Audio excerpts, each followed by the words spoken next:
Welcome to Tailwind. In today's video, we're going to create a stylish filter options UI component using Tailwind CSS. By the end of this video, you'll be able to create the beautiful component you see on the screen right now. Let's start by creating a simple container for our filter options. We'll use the Tailwind classes BG Gray 200 for background color, P4 for padding, Rounded LG for rounded corners, and Shadow MD for a subtle shadow effect. Next, we'll make our container a flexbox by adding the flex class. This will allow us to align items horizontally. We'll also add space-x4 to create space between the items. Now let's add our first filter option button. We'll use a button element with BG-white for the background, text gray 700 for the text color, and PX4 PY2 for padding. We'll also add rounded LG for rounded corners and hover, BG Gray 300 for a hover effect. Let's add a second button for another filter option. We'll use the same class as the first button to maintain consistency.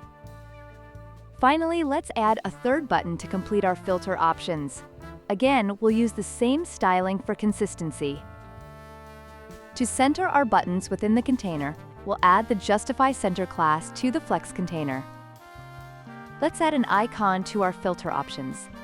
We'll use the placehold.coapi to generate a placeholder image.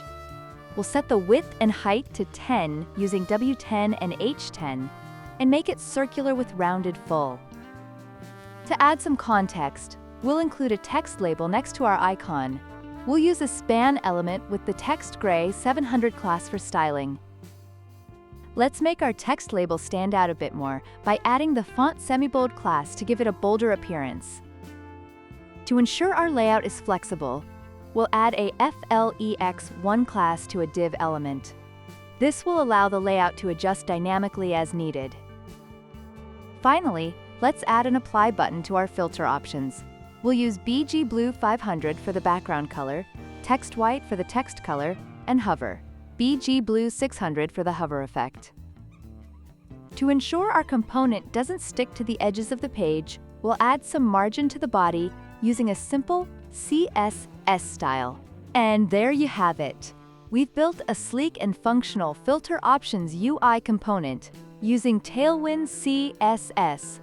Remember to experiment with different styles and make it your own. If you enjoyed this tutorial, please leave a comment, like, share, and subscribe to our channel.